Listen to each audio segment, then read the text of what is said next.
Hello and welcome to another episode of My Opinion Means Nothing. This week I am joined by my good friend Sophie. Oh hey. And another new friend of mine, Brandon. Hello. How you doing, guys? Pretty good. Yeah. I know we just had like a whole conversation before this. Like, we need to do this for the purpose of the podcast. Oh, we need to like regurgitate everything we just said. Everything witty and funny and clever. All the smart things. Yeah. You know? It was a very short conversation. Yeah. So, how was your day, Brandon?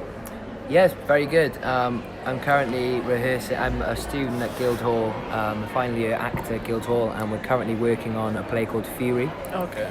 So it's a modern day retelling of the Greek play of Medea, but our play focuses around a character called Sam, who's a single mother of two, who's from Peckham, and there's a neighbour who lives above her called Tom, and he starts to sort of infiltrate her life. He starts to develop this obsession with her and her kids, and it sort of spirals out of control there. So I'm one of three people who are in the chorus as such, and it's our job to sort of tell the story and push the story along, and it's sort of intercut with the scenes of what's going on. So, is that a drama school? Guildhall? It's a drama. It's the Guildhall School of Music and Drama. Whereabouts is that school? Barbican. Something like that. Oh yeah, I know the Barbican. So you were saying you're in your third year. That's right. Yeah. So how's it been while you've been there? What, the entire time or this year? Well, it's mad. I mean, it took me 3 attempts to get into Guildhall. Oh, okay. It's quite a hardcore sort of school. And I auditioned when I was 18, and I got through to like the last round, and I didn't get in. And the following year, the same sort of thing happened. I was auditioning for other drama schools as well, but after that, I sort of took a year off and went and got a job. Like a proper job. I wasn't like waiting tables and stuff, but I went and I got a proper job, and I was a support worker for many years with special needs adults, and I worked with sort of like rehabilitating drug addicts at one point. Oh, okay, that's cool. What else did I do? I worked in kids. I worked in school with kids who were like on reports, or sort of naughty kids in inverted commas. And just gave them support and stuff like that. Yeah, I've just lived a bit of a colourful sort of career. Why was it that you chose that school out of all other drama schools? Because you said you took 3 attempts there. Yeah, well, I mean, the sort of ethos of Guildhall sort of really mirrors my own. It's a very sort of ensemble-based school, which I'm a massive fan of, because I mean, it's a hard enough industry already. Do you know what I mean? Without having to compete with the people in your class. That's true. And I think Guildhall really sort of offer that to their students and really sort of push for an ensemble.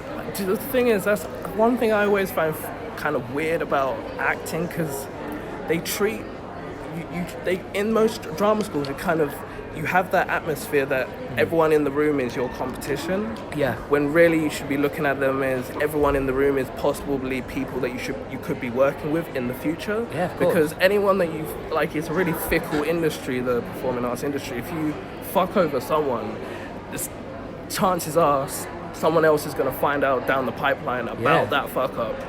You're not probably going to work with this guy in the future. So it's like, you might as well be nice to everyone, you know? Yeah, of course. Have you seen that Jack Whitehall went to the same school as what's his name that does Twilight?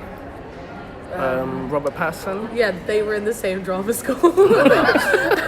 Really? Like there's all these bits of Jack Whitehall talking about like being in the same year as him. It's like, you know, whenever we put a play on, like, you know, obviously he's the star and I'm like tree number 4. Solid role. That's you know, they both did well. Yeah, that's true. Yeah, it's mad. I think you're completely right. I think you should sort of utilise the people around you, you know, because I mean, it's hard enough to get into a play or get your break, and I think in that time where you're unemployed and crying on the sofa binge watching Netflix, you could definitely write something with someone or collaborate on some project. Exactly. And that's where the real goal of it is, you know. Collaboration, 100%. That's definitely. Where I get most inspired from the collaboration, because it's like my ideas, but especially with writing, because I've just recently started writing a play.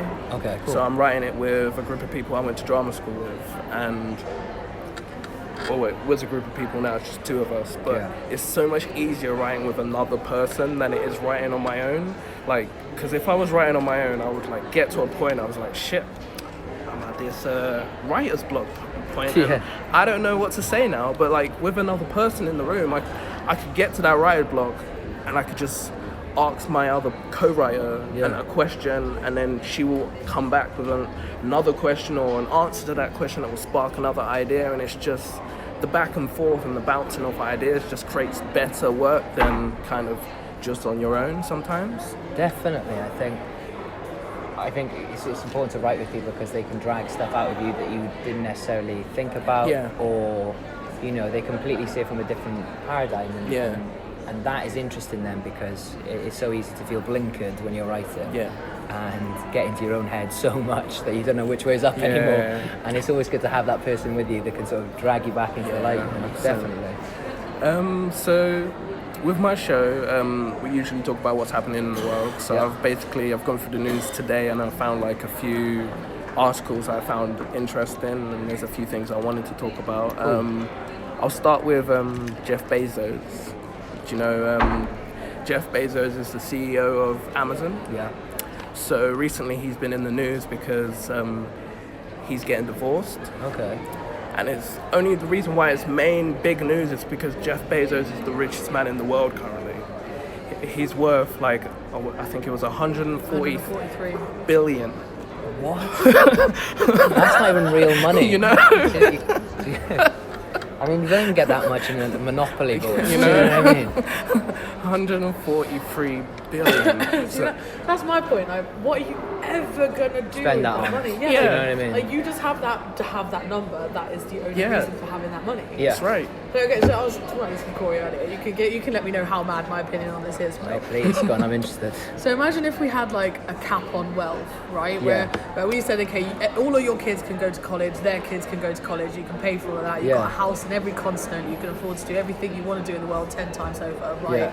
I don't know what the number is, but collectively we'd all agree on a number and say, Once you've that's reached that. too much money. Yeah, like you're never going to use this. And then anything that you earn over that amount just goes back into the system, right? Because at the moment, like that's the thing with all like that whole 1% thing is that they have it. It's not going back into the system. It's not moving anywhere. Like It's just that would stagnant, be my answer to the problem. Would just be like, well, and I know people would cheat it, like how people cheat tax bans and stuff now. Oh yeah, I don't earn that much. Like hide it somewhere. But at least we'd have the premise. So fun anyway, You know, at least people would stop boasting about how much they earn because you couldn't. If you said you had more, they'd be like, the IRS straight would be to your after door. you. Yeah, exactly. Like at least we'd take that platform away. Yeah, of course. I don't know, like I said, don't know what the number is, but that's my imaginary way of I dealing with it. absolutely love that It would be idea. a great idea. Because if their company does own it over, like it can just be funneled back into Like- creating more jobs and shit. But I mean, also the amount of work that he's doing on society at the moment. We've got like homelessness through the roof. Oh We've my got like gosh, children's yeah. charities. We've got so much that needs money throwing at it. Yeah. And investing it into for the greater good. Yeah. And what is that? What is that money doing in their bank account? One of my favourite lyrics. I'm massive into music. One of my favourite bands who I saw last week in Brixton, Ed Shikari, they've got a lyric and it says, "Sometimes I do wish apples were our currency, so your hoarded millions would rot in their vault, and that will teach you to lay off the assault that you're barraging on the lands of the poor." Oh, feel that for a second.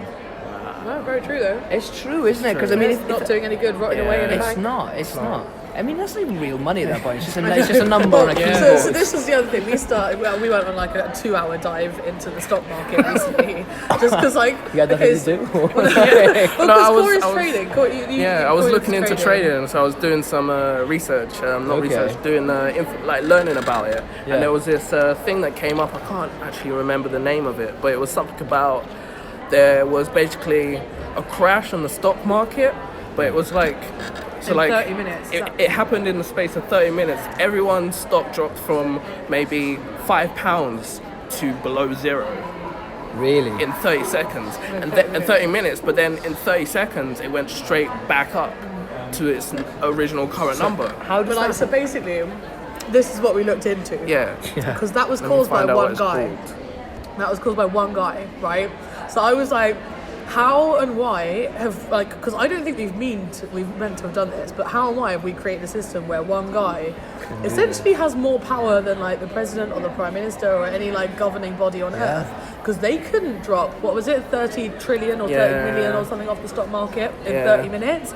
But this one guy, because basically as the stock market's developed, obviously it did actually used to be people with like bits of paper that they'd put in a box and the ticket machine would reel out what's sold and what's gone. And then technology happened. So the race became to get the fastest technologies. Like there's a whole thing that for fibre optic bands, you can't go over 5 kilometres long. So a lot of massive trading centres are within 5 kilometres of like some of the biggest internet providers in the world. So it became about having the fastest technology. So more and more money was being kind of sidelined from the bankers into the technology so they could have the fastest equipment to make the most trades to keep them up to pace with their competitors. Wow. So now that it's a lot of it's like automated, it's done on algorithms. So basically, you can create a code which will say. So I can't remember exactly how they were doing it, but essentially, this guy created a code where you would sell a whole bunch of stuff in 1 nanosecond, and then the other nanosecond withdraw it again. So you're essentially like bumping up what your trades look like. Like it's not real money because you haven't actually bought or sold it from them, but it's the capacity of your trades is bumped up because you bought it, then put it back, and like the money's kind of in interspace basically. So this guy created an algorithm that basically did that, but like next level, like didn't mean for it to go so hardcore. And he just lost control of the algorithm, and eventually they just had to shut it down. They were just like, they were just watching it drop and drop and drop in half an hour. And eventually they were just like, turn it off. Turn it off and off again. Just turn the trading off. Yeah, they couldn't watch it drop any further. But like it happened not even that long ago, about 9 years ago in 2010, it was called the flash crash. Yeah. And it happened to the S&P 500 index. And it literally... But this is what we're saying, that like, you're right. Money isn't real. Yeah, it's not. Like it's not even based on the gold in England's bank anymore. Like when we first started having paper money, it was based on actual gold reserves. Yeah. And somewhere down the line, we're just like, fuck the gold. No, it's just a number on a screen, you know. Yeah. And like nobody really knows where it's coming from or what it's gonna do. I'm like, that's true. Like even like currency, it's the weirdest thing for me is like when I was away in Amsterdam last week was. It's weird, the money, the euros is weird because it was 5 euros for large fries. What? With everything that's going wrong in the world right now, you know, 5 euros for fries is just... It's inflation, man. It's inflation. It's coming for you. That's what they thought in 1929. They're like, first it's the bread. The fries. That's what we really care about. But then, but thinking about it, I was doing the conversion. So I was thinking, so basically I was paying £5 for large fries. And I was like, but in London I can get large fries for maybe £2-3. 5 whole pounds? That is a lot. That is criminal.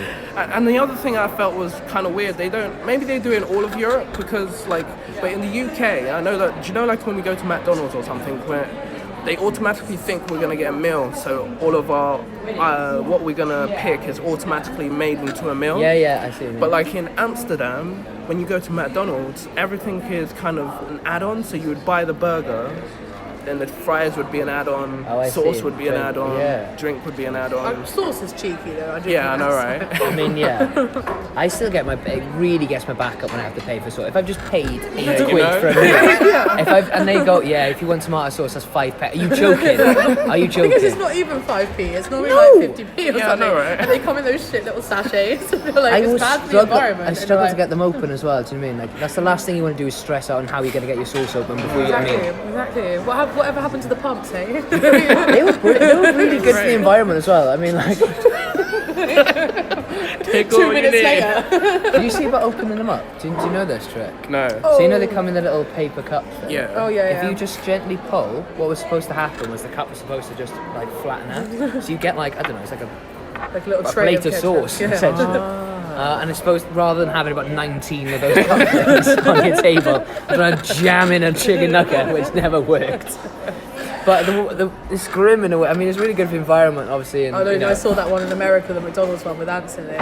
No. Did you see that? I thought that's exactly what we're going to talk about. I just meant like when they open it up and they got like a sack of sauce. I mean, but like I don't want to eat that this is anymore. that is pretty grim in Ants itself. in it. What? Yeah, there was one in McDonald's where one of them had like it was either like maggots or ants or something, and managed to get inside and were like growing inside the pot. Like, yeah. So great. I literally you physically just fit winced then. That was It's like, I'm there. Oh, that really took over me, just the thought of that. I mean, the imagination's... Ketchup, You know, right? Oh, you do not want that in your Big Mac, do you? Nah, you We've wouldn't. come very far from Jeff Bezos. By the way, guys. Somehow we've moved from 140 billion to ants in the ketchup. That's how much his fries are going to be one day. 140 billion for fries. That's So how it starts. My dad 5 still euros. does that because my dad's born in like the 60s, right? And so he always talks about not the potato famine, because that was like Right. 1900, but there was like a potato blight or something in Ireland. Yeah. He's like, I always remember when chips went up, they used to be like 50p for packet, and then the potato famine put them up to like £2 something, and they never went down. Even when there were more potatoes, they never put the price down. I was like, yeah, that's pretty much capitalism, Dad. You how it cracked works. it. You've cracked it. I'd be interested to hear what year that was. 70s, definitely. I mean, can I Google it? Yeah. Because there was the potato famine, which was like, oh, and we always yeah. joke with him about that. We're like, yeah, the famine, Dad, like he's 100 and something. But But while you're searching that, I'll go back onto Jeff Bezos. We will cover it, I promise. I promise. And hold basically, on, listeners. basically, he's in the news because like he's getting divorced. Yeah. And it's because he cheated on his wife of 25 years. Shit. Like she was like there from the beginning, from like, do you know, Amazon used to be a bookstore before it became like a big Global global sensation, yeah. sensation. So like she was there from the beginning.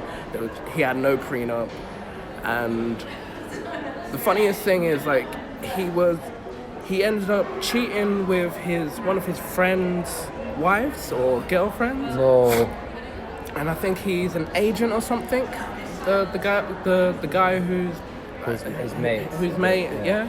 And it was the type of thing where he is cheated, but like he would bring in the girl out on like places where he would be snapped by cameras, and like it was like he didn't care. Really? Yeah. So like it came into the public eye and everything like that. So yeah, he's getting divorced, but the reason why it's big in the news is because he now needs to split this 133 million.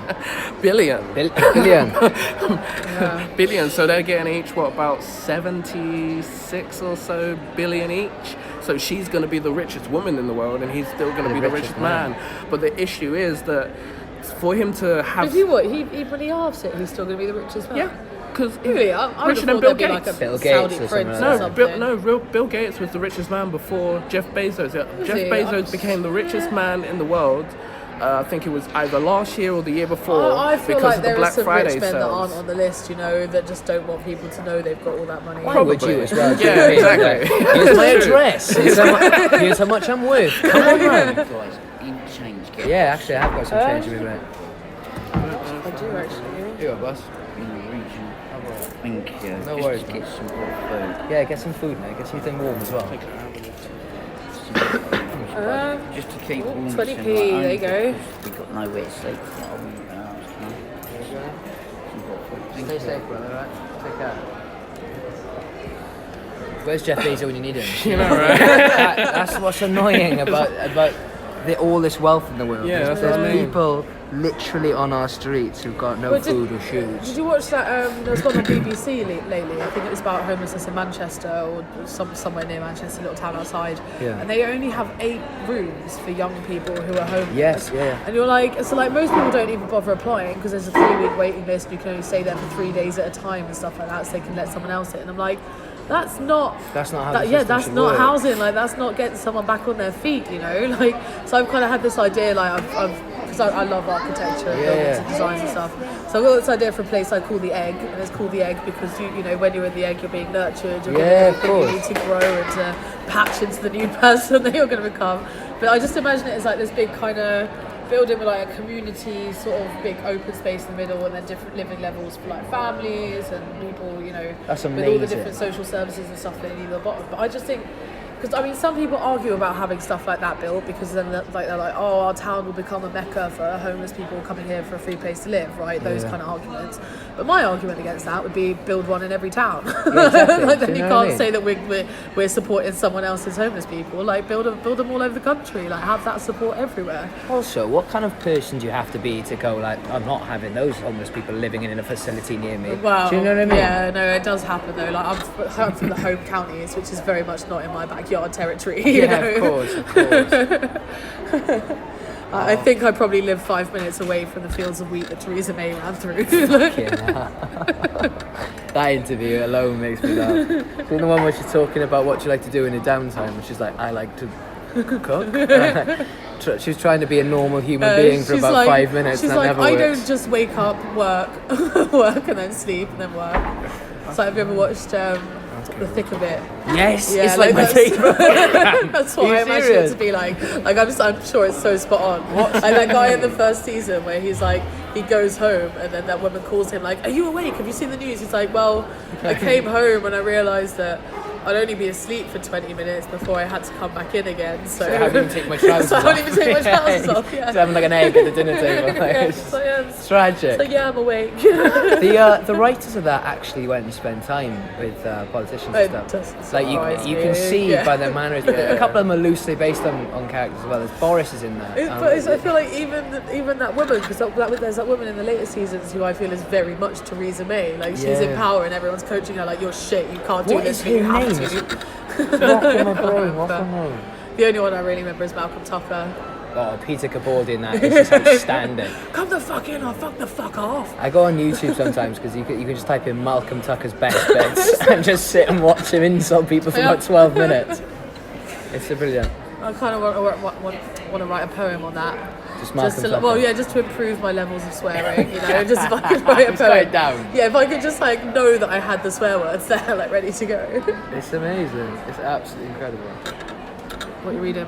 Okay, so I found this article like today. It was about do you know there's a kind of association that the royal family, some of the members of the royal family, and Prince William included, or Prince Harry as well, they set up called Heads Together, which was focusing on fighting prejudice associated with mental health and enabling people to access help. And it's basically, since it started, it was like in the beginning when they first had the idea to put it into action. Yeah. They spoke to a lot of celebrities about it, and they said, we're thinking of doing this, setting up this association for this cause. Would any of you guys want to kind of back our cause and support us and kind of push this forward, because it would help like push it, make it more widespread. And basically a lot of celebrities are getting a lot of bad press in this sense, because the royals are saying that no one wanted to help them. Really? No celebrity, it says that celebrities shied away from supporting the royals' Head Together charity because they feared the stigma surrounding mental health. So if they supported it and endorsed it, Yeah. people would say, oh, well, they're supporting it because they have mental illness. Yeah. But this is my argument. Everybody has mental health. Yeah. Do you And know what I whether mean? you're in good health or bad health, everyone Exactly. has a level of mental health. Yeah, And I'd be like, well, I don't have it. Well, then you're brain dead if you don't. Do you know? Yeah, no, I agree. I Yeah. completely agree. And they were saying that basically the only time that they actually started to stand up and help them was when like the campaign actually got off the ground, got off the ground. They started making some headway, and they started making widespread like action and help and stuff like that. And once that actually started getting the ball rolling, the celebrities were like, well, yeah, we'll come and help. Oh, and now there's support. something in it for them. Yeah. now. That's Yeah. Oh, it's. But I think that's kind of disgusting that like kind of you couldn't just support it just because it's a good cause and it would help people, and like What celebrities do they approach it? it doesn't say, but it does say that numerous celebrities including Stephen Fry, Rio Ferdinand, Andrew You would've thought Flintoff Stephen and Fry. Ruby Stephen Fry's Wax. got bipolar, right? And Yeah. he has talks about his mental health quite a lot. episodes where he just disappears and Yeah, whatever. but- Was the last time they found him in France? They found him in France one I time. don't know. I just know that he quit QI because of it. Yeah. Just wanted Yeah. to focus on himself and But that. they're saying that they approached them beforehand and no one wanted to help. But then once it started making traction, that's when they started coming in to support. What was asked of them? Would they have to be like figureheads of the charity, or was it just money they needed? Or So it says to confirm a bit real. There's not one person wanted to be involved when the Dutch was recruiting people to support their flagship campaign. because if it was just like actual endorsement, like they wanted money or Yeah. or to support this charity, then I mean they could have done it anonymously. True. If they wanted to Yeah. support it and they found it valid and useful and everything, they could have just given the money to it and then Yeah. been like, I want to not be in the public eye. or I don't want to be named to it. Yeah, exactly. Do you know what I mean? But I mean, this totally shows that they're only gone into it when there was something Yeah. in it for them. Once it started getting some sort of publicity, I remember hearing them. I remember when they approached me about this. Yeah, Yeah. this sounds. It was a really good idea. Yeah, let's call up the Royals. I'm involved now. Do you know what I mean, though? And the thing is, I mean, celebrities should really talk about mental health and use their platform for good. You know what I mean?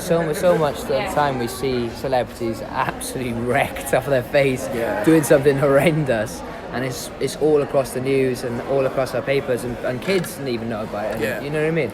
Why not use that platform to say, do you know what? Sometimes I have a fucking hard time as well. Yeah. And even though I've got all this wealth or fame or I'm doing something I love every day, it still stings me as Yeah. well, you know. I think there's a beautiful humility to that. Yeah, and I think people 100%. would really appreciate it and resonate with that. Because I mean, especially, what was it you were saying the other day about technology? About it was yesterday about fucking technology and how we're kind of being left behind. Yeah, Or a lot of people are being left behind because like it seems like over the last 10 years we've gone from like here to like Yeah. there. There is a general trend that if you look at technology, like it's anything from, we're talking when they invented better ways to plough fields and new stuff like that, we class that as technology. So like pretty much for most human history it's this flat line, maybe gradually going up. We get to sort of the 1900s where we have the Industrial Revolution, it starts going up a bit more. But in the last sort of 100 years or so it's been going up and up, and pretty much since we hit about halfway through the 90s we've basically been on this completely straight upwards trajectory. Exponential, Yeah. that we don't know where it's going to stop. Yeah. So like almost every day we're outdoing the knowledge we had yesterday, which in a lot of ways is detrimental. Yeah. Because obviously it gets more and more expensive, which cuts a lot of people out of the race. It leaves only the elite few who can afford to keep going. Two, it's detrimental to education. You know, if for example, when I was in school, we were taught about all the planets in the solar system. Now Pluto's not a planet, but it's like 7 of Jupiter's moons might have life. You know, all this kind of stuff. So in that sense, schools can't keep up with it. We're not teaching people the things they need to know. Like, I mean, you look at China and Japan and stuff, and they're teaching coding. Like, coding is necessary. There's about 3 million jobs in the UK that aren't taken because we do not have the skill set to fill them. And that's a lot of it is in the tech industry and understanding coding, mathematics, programming, that kind of stuff, which we just do not teach. We just don't. Like, when I remember being in school and doing IT and we did a PowerPoint on healthy eating, like school very much trains us to be office workers, to be thinking inside the box office workers. And I think in the last few years we've really seen a change in that, because even so, you look at this surprises me as well. You look at things like Addison Lee, right? Biggest taxi company in the UK, overtaken by Uber within the space of a few months. Like Airbnb, like so one of the biggest hotel companies on the planet, doesn't own any hotels. Uber doesn't own any taxis. Who else was there? Amazon, again with Jeff Bezos, like biggest retailer in the world, doesn't actually own any stock. Something very bizarre is happening. I think a lot of companies are looking more to have creative thinkers in the workplace rather than just yes men, because you could have an established business for 20-30 years that can be overtaken overnight if you don't keep up with changing patterns and you don't keep up with trends. So I think people like us and more creative people will be needed in the future if we're going to continue this. But it's just the fact of people who are creative and have the platform, like you're saying, they need to use it for Completely utilise like, you're in the public eye, people are looking at you and watching you say something intelligent or like well-rounded, have an opinion about politics, because if you don't have an opinion about politics, that just makes it everyone that listens to you like, oh, they're not interested can I in bring it. in What's the someone point? here? Yeah, of course. Cardi B. Like, honestly, so 4 years ago when I was at uni, if you had shown me Cardi B, I would have been like, this is everything that's wrong with society. But now, I'm a fan. I'm a massive. I couldn't name you one song. She does that one about with the red bottom shoes and shit. Oh god. Bodak. It sounds Yeah. right Like up my street. Yellow. Oh no, you know, so like this is what I mean. If you'd asked me before, I would have been like, nah, but she's so funny. Like just on a side note, she's got this like real like old school gangster persona, like a bit like Bugsy Malone or something. And so like she's got this one YouTube video where she's got all these like diamond watches on, this big necklace. She's like, they should have never gave a broke bitch so much goddamn shmoney. Which I just feel like she's really true to herself. Like she knows she's from the hood, she knows she used to be broke, but she's fucking made it. She's owning it. But she's got involved in American politics, Oh, right? it's a Trump thing, right? Trump thing. Like, because she's like, you know, she's worked fucking hard for money. Like, she's always talking about why she has her boobs out all the time. She's like, I work day in, like, you know, night in, night out at the strip club to earn these babies. If you don't think I'm gonna show them off, like, you're fucking wrong. You're So she mental. knows she works for what she wants, right? And so she put up this Instagram video being like, you know, like you all can be like, Obama shut down the government, but he shut that down for healthcare, so you can go and get your pussies checked without having to worry about nothing. And then she's like, Trump's making people work without paying them. Like, would y'all do that? Like, just getting like so in on that. Like, she's right. She's got a valid point. fucking Do you know right. what I mean? But more celebrities need to take that platform, because like people listen to them. Yeah. If Kylie Jenner says I'm no longer using Snapchat, Yeah. Oh yeah. Snapchat's No, but shares do you will go remember down. that? That did happen, innit? Yeah, like she When said they had she was the new like, update, innit? Snapchat's not that great, and they lost like 13 million of their stock. It's silly. It's silly that people. But I will play, to play devil's advocate. Okay, so and this is not particularly my thought process, but to play devil's advocate. Yeah, these people are in the media and they're doing, you know, say you and me, we want to go into action. Yeah. Right? So we're just average Joe blogs, and then overnight we get into a massive film, or whatever. Then tomorrow people start rooting through our bins, and like people start, like, do you know what I mean? And Yeah. like starting like, Yeah. oh, what's your opinion on blah blah blah? And Yeah. you're like, well, I don't know. And then in the paper the next day, like, well, Brandon He and doesn't Corey don't care. give a shit, and it's not that. Do you know what I mean? Though? Whoa, taking out proportion. You know what I mean? Yeah, and I know like, what and you they, mean. they do get hounded, and I'm not saying that is in any way acceptable or like, you know, allows them to have really shitty behaviour. Yeah. But I think it's very important to remember they are human beings. Yeah. Yeah. But it's also very important to use, as we've said, their platform, because they go, do you know what? Yeah. I'm normal as well. I This think is what we I are think. seeing more people do that. Yeah. Like, Yeah. do you know Ashton Kutcher? Yeah. It's like from that 70s show and stuff. He's Yeah, married yeah. to Mila Kunis. Like, by the way, if I could have a celebrity threesome, that would be them. Just on a side note. But like, so Ashton Kutcher's been funding like so much of his money into this software that's basically to help stop human trafficking. Yes. So he has this software that can pick up like if the same child is posted in the same video, that he can track that and find out where it's from. And he's actually started to get investment and funding from the US government now. Like, they're using it in their What a human man. trafficking programs. And if you watch some of the speeches that he does, like, you see the passion that he has for it. Like, you know, he stands up and he's like I have seen videos of a daughter like less, you know, younger Yeah, than my I've own seen daughter this having one, shit. yeah. And you, like, he seems on the verge of tears, but that's the shit that you can kind of get behind. Like I was saying to Corey yesterday, like, I think so much of what we see these days is just fake bullshit. So like Yeah. Instagram, magazines, everything is this perfect image that everyone's thought very carefully about before presenting themselves. And even if you post a selfie, right? You know, I admit I've probably done it a couple of times where I'm like, is this on message? Like, is this what I want people to think about me? Yeah, do you know? Do you know? Yeah. And I think that people are really starting to get tired of that. So if you present someone with something real and raw that they Authentic connect and to, genuine, yeah, yeah. like that, I think you're gonna get a response for it. The world is just waiting for it. I think calling people out are for it. waiting for it. Yeah. I did a lot of work with, so as I mentioned earlier on, I worked at this theatre company, and I worked with this wonderful woman who's called Tams Grease. She's doctor now, and she at the time was working with this theatre company called Valiant Vale Theatre Company.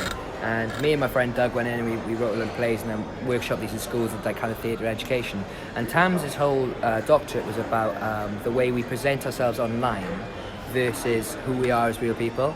And he was talking about, I'm paraphrasing, so if you're listening to this, I'm so sorry. But it's talking about like our virtual mask and how we sort of present what we want to the world, whereas we keep what we're ashamed of behind. But it also works in a weird way. And there's this very famous case of a girl who committed suicide.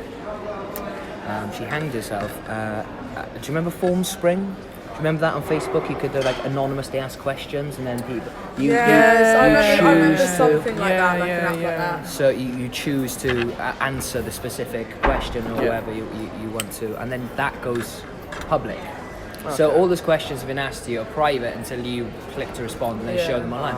And she committed suicide, and there was this inquest into her death, and they found that, I think it was something harrowing, like 98 or 99% of the questions she had been asked were from herself. So she used her public platform, her social media, to sort of denigrate herself publicly, and psychologically behind that is probably because she felt inadequate or felt horrendous about herself, and she thought, this is the way I need to be treated, or this is how I should be treated. So there's loads of cases. There was another girl of pulling out her tampon, a used tampon, and sucking it. I don't know if you saw that. I did. And she filmed it, I did, and she put it online, and then she got like death threats and stuff, and then I think she eventually killed herself as well. But I mean, behind it is all about the idea that on some fundamental level you don't feel happy with yourself, or you feel like you deserve to be treated this way, and what better way or what better platform to use than something like fucking Facebook. Or, do you know what I mean? It's scary stuff. It is. It really is. That was hell of a tangent. Sorry. so Jeff, what's Jeff spending his money on? We could go back to Jeff Bezos. Please, God, no. But I was going to go on to this cool article that I found about Gatwick Airport, they're trialing this new valet parking robot. No. What? That It's maybe. going too far. But did you hear about that hotel in Japan? Sorry to interrupt. I'm jumping on this. We're going to go the headline through, Not even through the headline.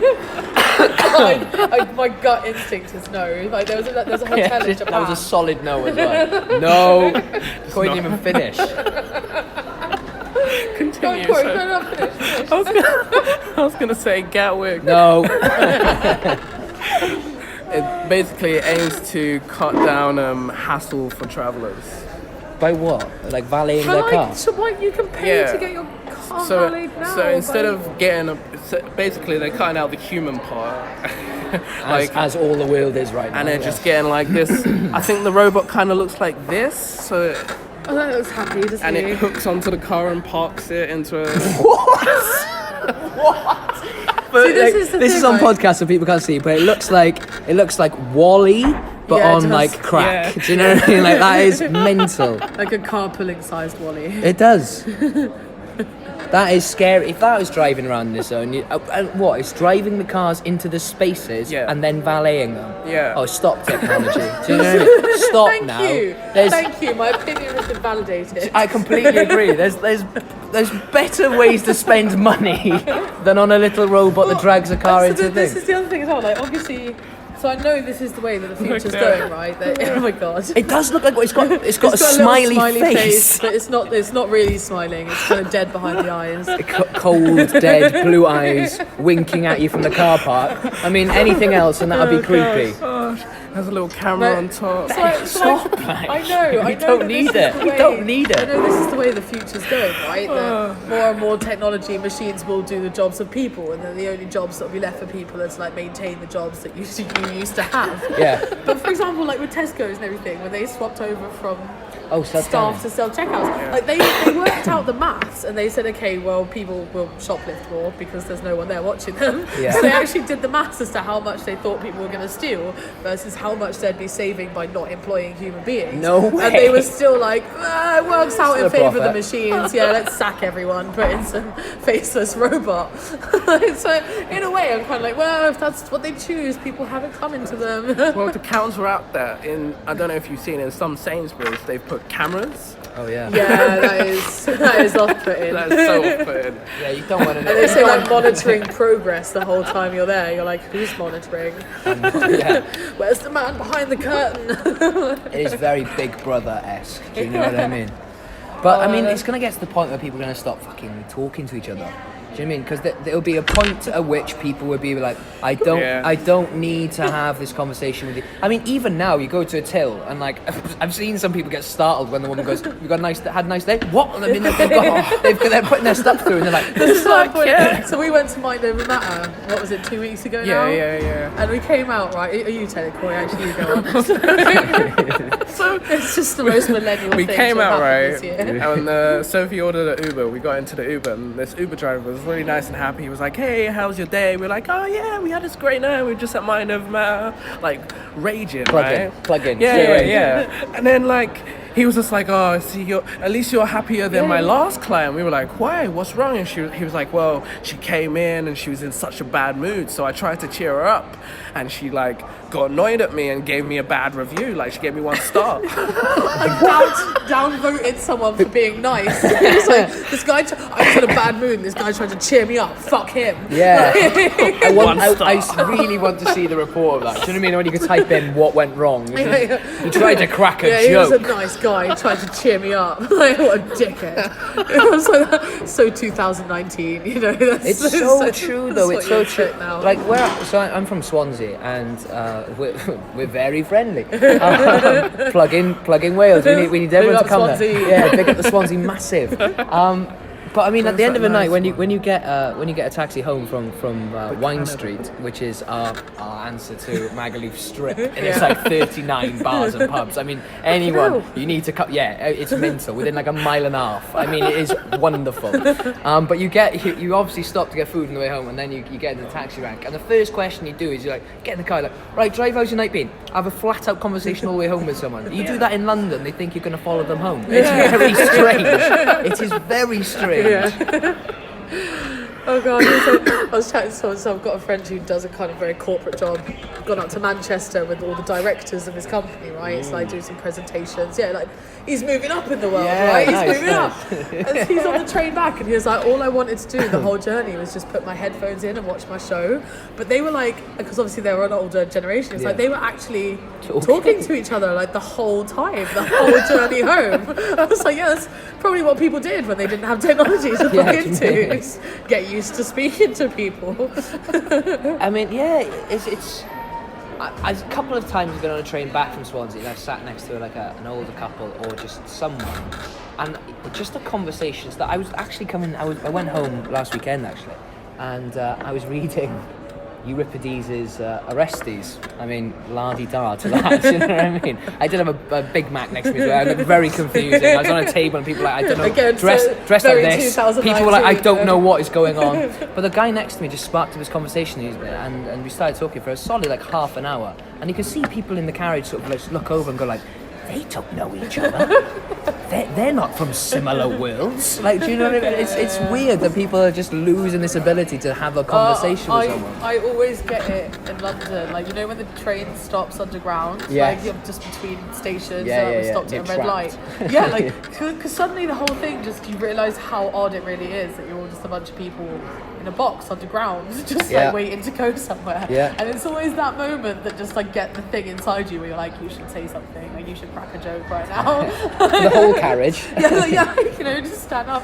Do a little routine. People would love it. People would love it. Yeah, I don't know what it is. It's just this little, just in a voice going, do something. Say something. That's called schizophrenia. maybe that's it.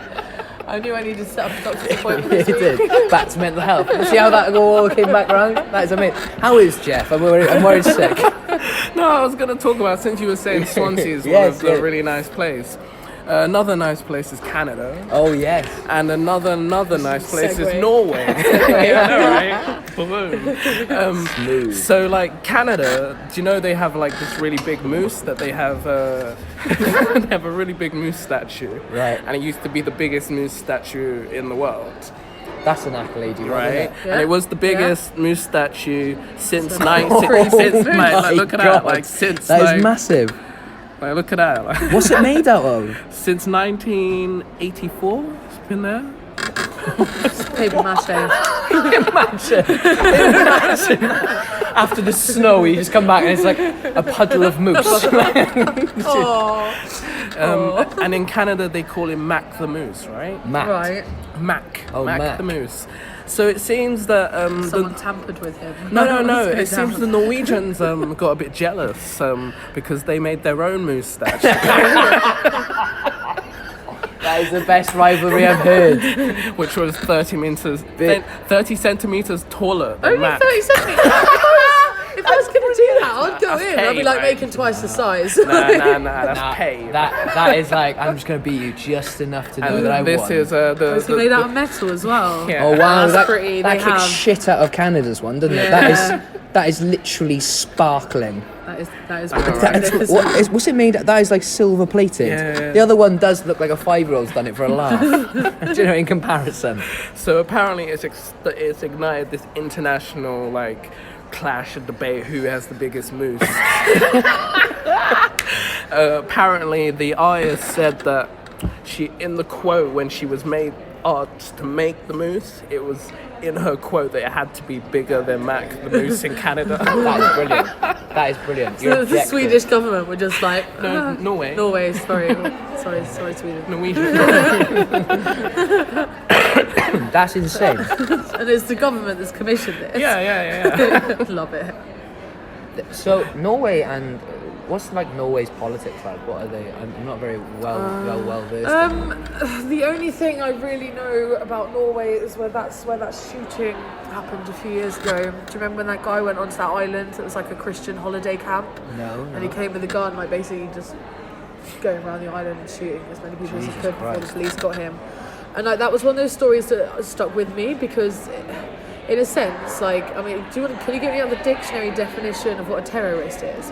Because he had like really strong ideals about Christianity and things like that, and was just a bit of a nutter. And the media really advertised this as just being like a one-off madman kind of situation. Yeah, they always do that. But yeah, and the thing that really struck me was just this was around the time when there was a lot of shit kicking off about terrorism, and like especially in the UK, like there was that MP that got shot and stuff like that.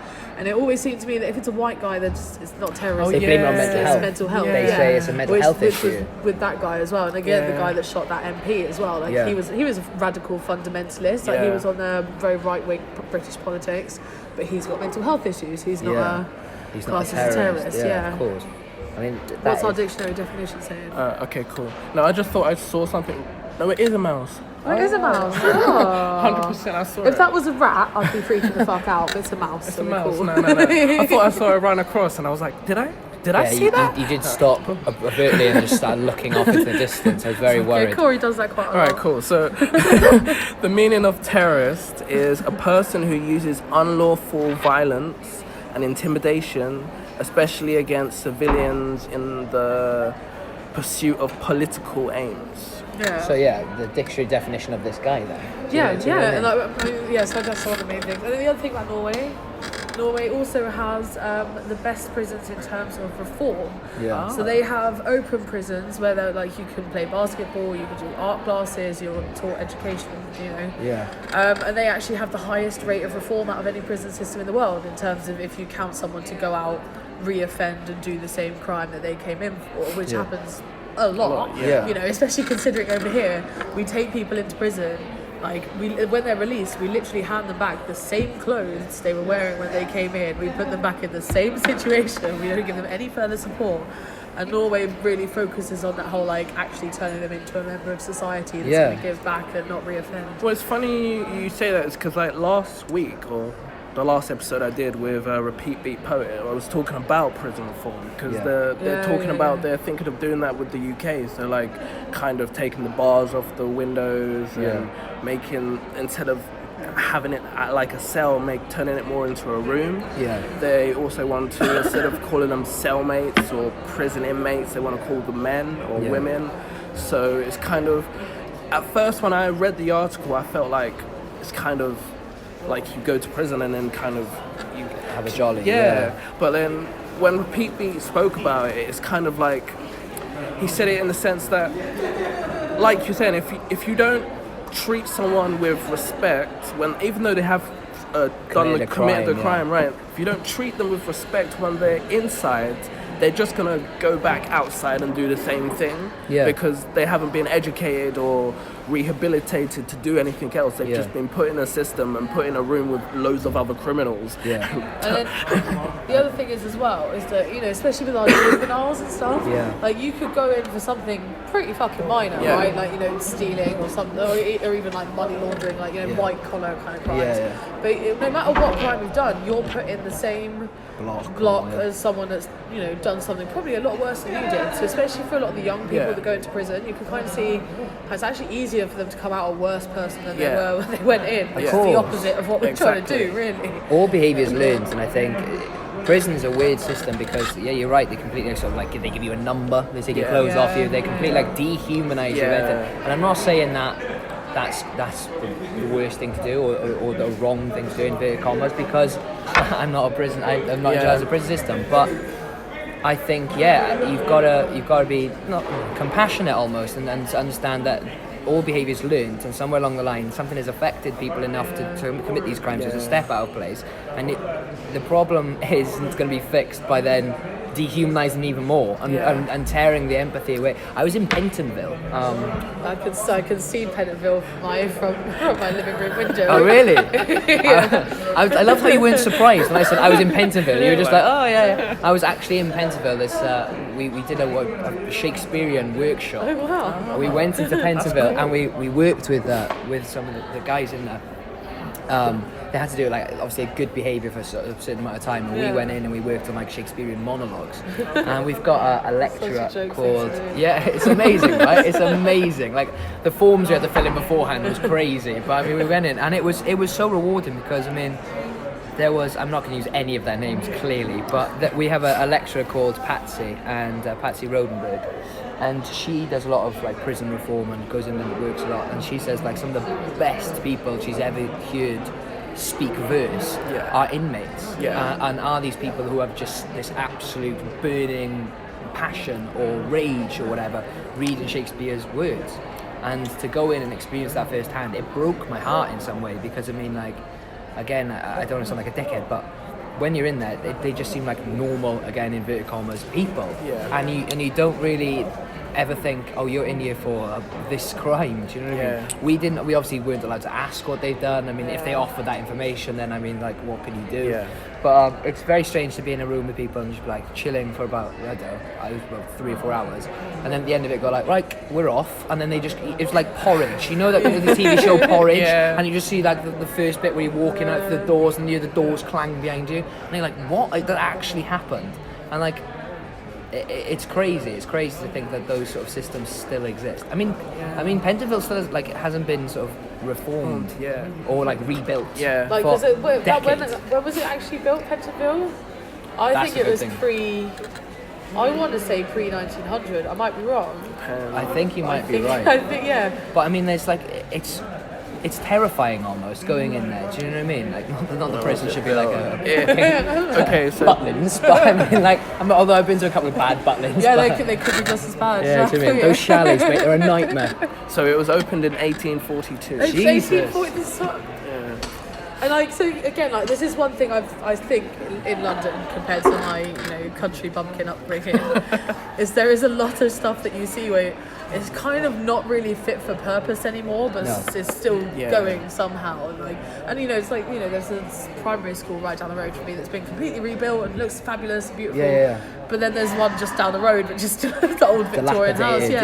And you can sort of, I don't know, it just surprises me that we have that kind of dissonance between the brand new and the perfectly built for what it's made for to everyone's just like make it do.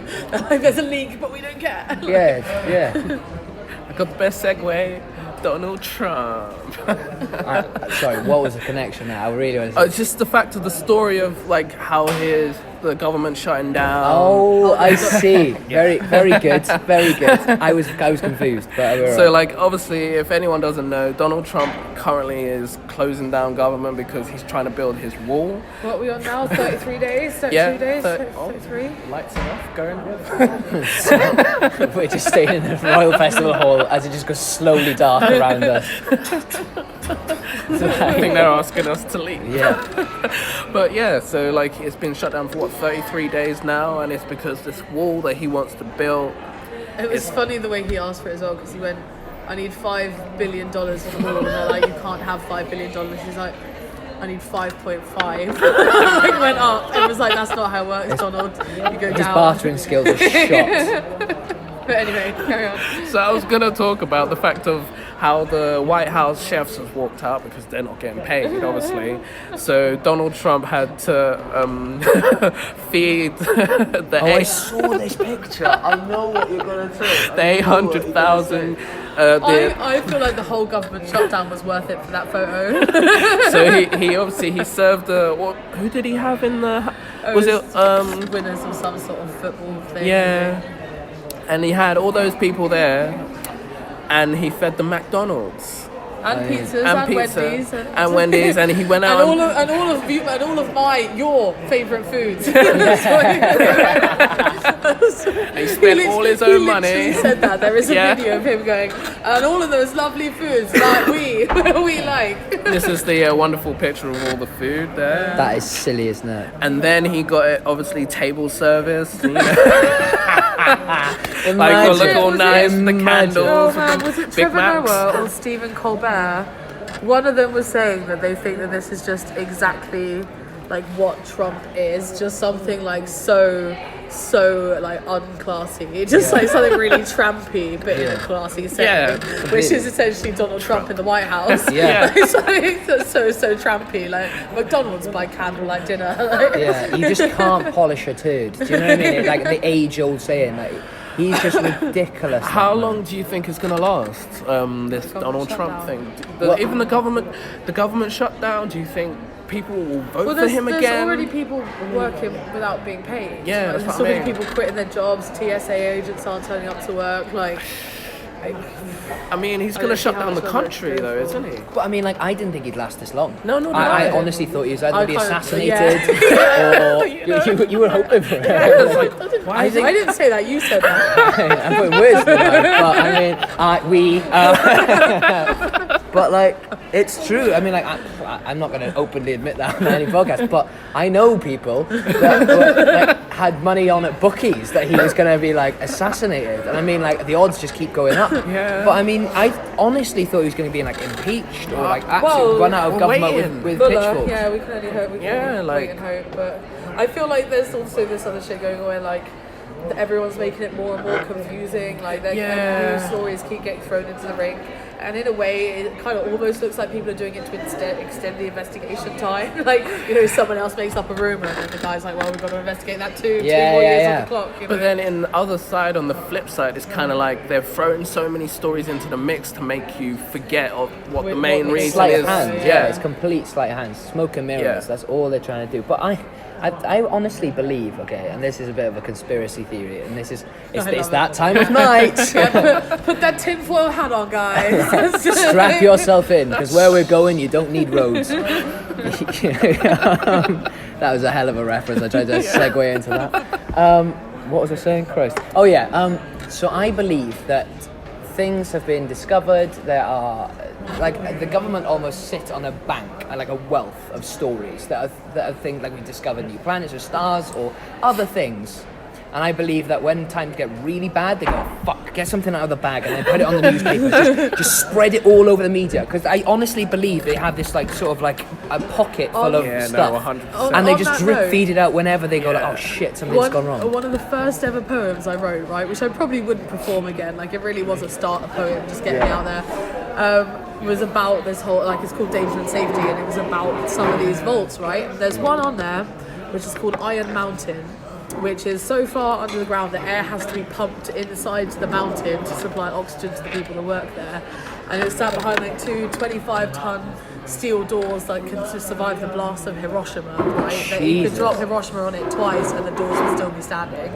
And inside that vault, the Smithsonian Museum, you know, the one that's got loads of history artifacts and stuff, they've got vaults inside it. The original film of Thomas Edison, no, not Edison, what's his name? Einstein, you know, where he's sticking out his tongue and stuff, like Yeah. that film rolls in there. They've got pieces of that Flight 98, you know, the one that disappeared. Yeah, They yeah. found bits of it like the bottom of the Indian Ocean Yeah. and stuff. So like there are vaults and Room 42 data center, which is the data center where some of the most like private information from some of America's biggest companies like Coca-Cola is stored in the data center.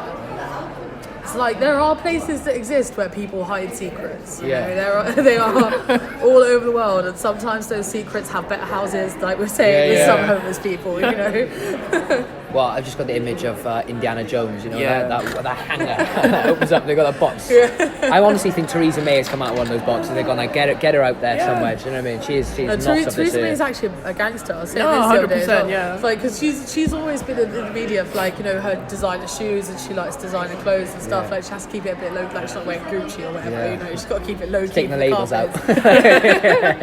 But like the other day she was on TV and she had this like fuck off gold chain, like just Yeah. flash it a little bit, just to remind you, you know, just Yeah. like. And again, like even the way they run the government, like, you know, No, MPs and like all these backhand deals, like you Nowadays. help me, I'll help you. That's gangster shit, Yeah. man. The gov- the Mafia are government- getting locked up over like halfway across the world for the same sort of shit. Yeah. You know what I mean? Yeah, like honestly, the government are just a bunch of gangsters, and Yeah, we see them as being all these prudish, uptight people, but they're not. They're in God, their no. second house buying hookers and coke. They're gangsters. I love the pictures that come out every now and then. Like, do you remember, I can't remember which MP it was, but like the picture of him coming out wearing a bra and he's got Yes. like white all over his Yeah. nose and he's just like absolutely rinsed. And you're like, this is some person we've put in charge. Do you know what I mean? We put a similar then person we in give them prison. money. Like, Yeah. I mean, like, Yeah. it's madness. It's absolute madness. The ones that crap me up as well are those ones that get out of prison because they're so good looking. You know that guy that had like, he's like this sort of like tan guy with blue eyes, like What? a little eye drop. There's been 2 people in the last year or so that have gone into prison and been so good looking that they've got out of prison. Like they've either got like modelling agencies or like some woman married another Pay guy their and bailed bail him out. and sort him out. This is a thing. I'll show you, I'll find a picture of it. I mean, he's an handsome bastard. Don't get me I mean, wrong, but I yeah, mean, like, I don't know what he went in for, but I'd keep him there for a little bit longer. Yeah, Do you know right? what I mean? He got out early because he's good looking. Yeah, it's like this guy, he got a modelling contract after this, and like some woman married him. Oh, I mean, yeah. Do you know what I mean? He's striking. Yeah, but They're just like, this man doesn't belong behind bars, he belongs in front of the camera. Just in front of the CCTV cameras, which we caught him with. Yeah. There's another one as well, I can't remember who it was. Yeah, like, I can't remember why I brought that up, it just cracked me up. It's silly though, I agree. speak about funny stories. Did you? I fucking love your segues. Oh, speaking of which, Funny stories. I found this today and I didn't even know it was a thing. Did you know there was an annual No Trousers Tube Ride? what? You know, right? This is apparently it's the 10th annual No Trousers Tube Ride, where commuters go half naked on the underground. That's an interesting half to do as well. Do you know what I mean? I mean, the top half, yeah. I mean, women have got breasts, Yeah. like, men don't. But the bottom half, I mean, that is doubling down, isn't Yeah. it? Do you know what I mean? Majority men in that photo. Do you know what I mean? They've all. Mix there. When? I What? think that would What? be what station? That's Victoria. I think that looks like. Yeah, Victoria Station. But That's crazy. And when's it? They do this every year. apparently, so this is the 10th annual. So yeah, they do it every year. Was this today? It wasn't today. When did this happen? Where's the date for this? There's no date on this. Any of these pictures? Where are the dates? Also, it's very cold. But it must have been quite recently, I would say. Because of this article. Article is from the 14th of January, so possibly it could have been the first week of January. Wow. And what's it in aid of? Like what? It's true. What I is know, the I'm purpose? quite. So regularly, so they put after. What is this? I don't think there's an. There's an actual logical reason. No. That's someone at the travel office thinking, I got him here, I'll have a joke. So it began in New York in 2002 Right. and has since spread to 60 cities globally, including Tokyo, Jerusalem, and Moscow.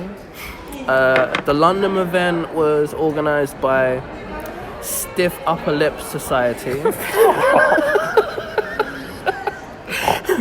which asks participants to avoid thongs and bulgy package type things or anything see-through. Is that the words they use? It says bulged, smudged, smugglers.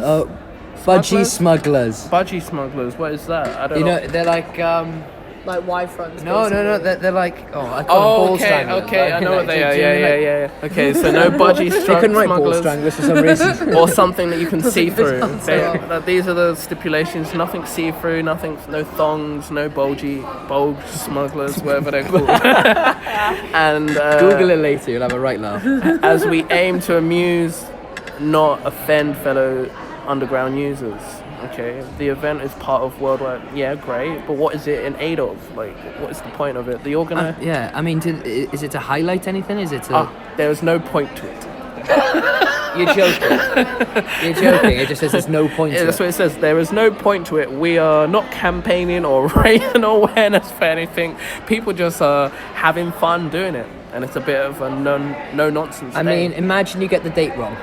Like, do you know what I mean? You're like, you haven't been out of your house for a week, and you're like, oh, tomorrow's the 10th anniversary, and you walk up your house like just in your boxes down to Victoria. You get arrested. You know, You'd get that's arrested. true. It's freezing. Do you have to like wear your trousers to the station, then take them off, or like are you just walking like truly around with no trousers? Oh, human beings are fucking. it strange. seems like these people are just walking around with truly with just no just trousers. on the. That's a budgie smuggler. That's a budgie smuggler. Okay. He's the first person I've seen that can actually wear those. You just saved that picture. I did spend quite a long time looking at the guy from prison though. You went awfully quiet. I found his modelling photos. Like, oh, I understand. Do you know what he went in for? Is that there? Surely somebody. Can you find that out? I was looking at that. Yeah, it was. Oh yeah, that's what you were looking at. No, so when he got let out, he had 11 charges hanging over them, and one of them was like for like gun possession or something. The 33-year-old Californian Jeremy Meeks hit the headlines in 2014 when his photo was posted on Facebook by Stockton Police Department. Hot felon. Yeah, that's madness. He just got let out for being good looking though. I mean, Yeah. people get let out for good behaviour, and still people bitch about it. But Good you've never, looks. do you know what I mean? Imagine that parole board. Do you know what I mean? So he had previously served a 9-year sentence for grand theft in 2002. Of course he did. But Meeks claims that he has now found God and his past convictions do not appear to be standing in his way. He's done Fashion Week in Milan. In cuffs. Imagine him coming down the runway in like one of those absolute hardcore, like he's got chains around his ankles. I mean, he does kind of rock it, go guys. You know, I'm just putting it out there. I want to. Wow. Okay, I've brought up this story before on this show before, but I'll bring it up with you guys because I think it's just completely the funniest thing I've ever read for a story. So the school bans bags Right. for health and safety reasons. All right. Okay. That's flawed, but go on. So basically, they ban bags for health and safety reasons because you know, like in like year 7 when like year 7s have those big bags and when they're walking Yeah. it knocks against them. Yeah. So for that reason, they ban bags completely throughout the whole school. I thought you were gonna say like somebody like you reach over and pull them back, or like you know like some kids have been dicking about with bags. Yeah, like basically it's just the fact of there's been so many injuries with younger students with big bags that they ban bags throughout the whole of the secondary school, and then they rolled it over to the sixth form. So the sixth formers can't carry bags either. Right. So this kid came to school with carrying a microwave because it's a loophole, right? I can't carry a bag, but There's books in it. yeah, look. What a legend! I know, right? What a legend! When was this? I think this was like last year, October. And he just carried that. Yeah, he carried that. What did the teacher say about that? Nothing. Like, did he Because, wait, hang on. I think he ended up being suspended for 2 days. get for having a sense of humour? Or what? Like, Well, What because... is this communication? No. He was suspended for 2 days because he refused to hand in his mobile phone. And he said that he kept it with him because his mum was in some sort of treatment, so he wanted to know Yeah. updates from his mum. But because he refused to hand in his phone, he was suspended for 2 days. So Nothing for the microwave though. No. So What a man. in peaceful protest, he came to school with a microwave, you know, with all his stuff in it. What a legend. I mean, like, in my school, I won't name it again. But actually, our school just had like a lot of controversy about it. So there was they had like, it was anti-bullying week or something like that. This is what I've read from the national press. Okay, this is before this story goes on. Like, this is a couple of months ago. There was this board where you could put like one of your heroes up and for something like that. And one of the kids put up Tommy Robinson. Oh god. Yeah, that's the school I went to, right? And I think they might have done it for a joke, right? But the head teacher was obviously like, right, you've got to take that down. Do you mean like this is anti-bullying week, and via proxy, you do not get the concept by putting Tommy fucking Robinson on the board, you idiot. Anyway, so he tells the kid to take it down, and like this kid had obviously tweeted about it or whatever, and Tommy Robinson had found out, and he started tweeting about the school and saying like that I almost said the name of the school, that were oppressing their children and stuff like that. So then people went up to school to protest, and like people like vandalised the school and everything. I mean, just from this absolute knobhead of a kid putting this thing out. But health and safety wise, like we used to throw like. You split into two factions in the yards, and it'd normally be like year 8s versus year 9s, rather than football. And you'd have like I remember those like days. water bottle fights. So you get like a bottle of water, fucking lob it. But I mean like pennies. You used to throw pennies in each other and everything. And they didn't give a shit about bags. Nah, we didn't care bags about were bags. never mentioned. They were on Mate. the ground, you know. They was holding things that we throwed at people. That's brilliant though. Fair play to him for having a sense of humour. Yeah. Like, that's witty. Do you I know know, what I right? mean? Can't carry it back. Kids but going somewhere. bringing microwave. I actually got so our disciplinary system in school. It was called the check system. Okay. Now check 1 was a verbal warning. Check 2 is 100 lines. Right now something like discipline is good for me. Right? I mean, yeah, very Third Reich, isn't it? Lunchtime. Check 3 was half an hour of your lunchtime writing out the school rules. Check 4 was an hour after school detention, writing out the school rules twice, right? And check 5 was isolation, where you got put into this little box room to do your work. And I got a check 4 once. I was in RE,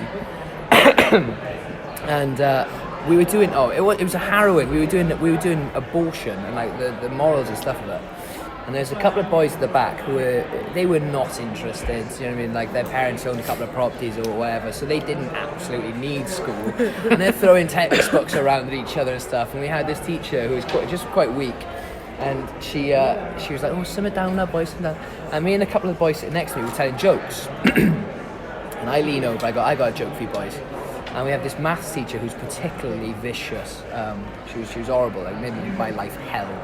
And I said, I got a joke for you. What's the difference between Mrs. Patel and a terrorist? Right? Or yeah, people get really no. People get really, really wary. It's just a clever joke, right?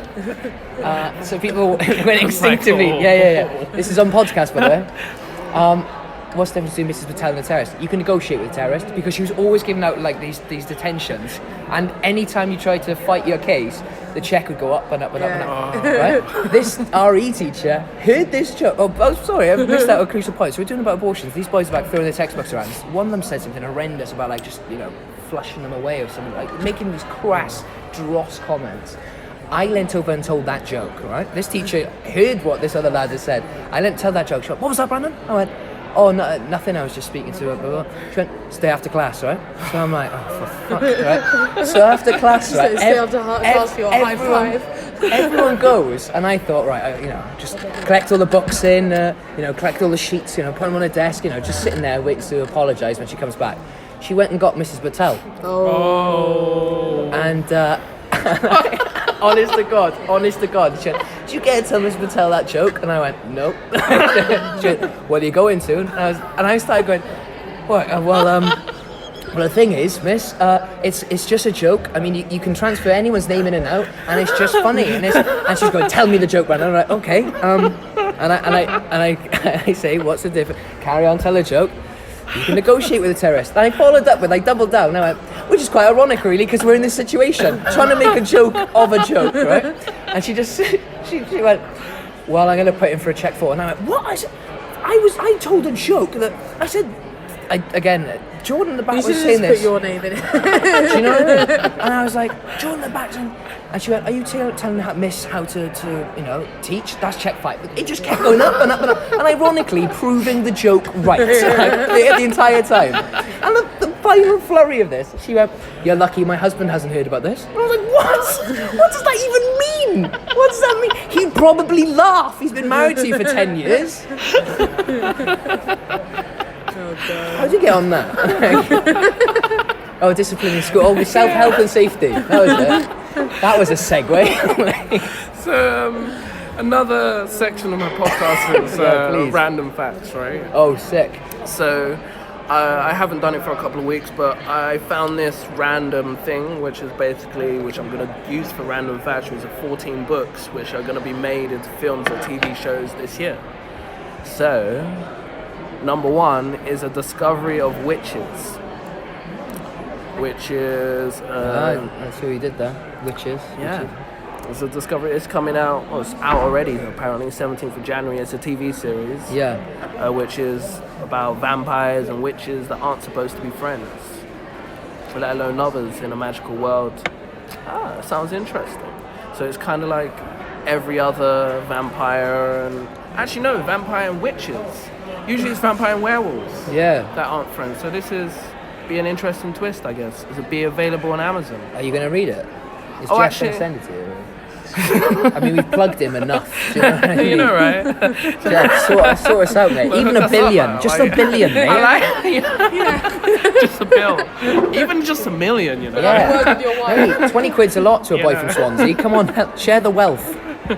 The next book that they're going to be turning into a movie is called Best Enemies, Race and Redemption in the South, which is by O'Shea Gray Davison. I should also have said that A Discovery of Witches is by Deborah Harkness. Harkness, yeah.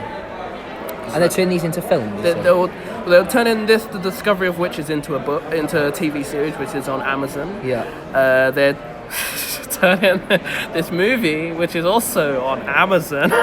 You are, Jeff. We are plug-in, mate. We are plug-in for you, bro. But this one will be kind of interesting because it's based on a true story from 1971, which tells the story of Tidra P. Henderson and Sam Rockwell, which stars as... these are people. Oh, no, I know who that is. That's the lady from this lady here, Tidra J. Henderson. Oh, Sam I know who you're Rockwell. talking That's that's the stars of the film. But they star in this. It's based on a civil rights activist and local Ku Klux Klan leader who form an unexpected bond in this adaptation. Oh, that's interesting. Have you seen The Black Klansman? Did you see I that? haven't seen that. Oh, man, have you seen it? It looks funny as hell from It's the trailer. such a good film. It's based on a true story Yeah, as well. yeah, It's yeah. an absolute brilliant. Similar to this, yeah. Yeah, Spike Lee made it.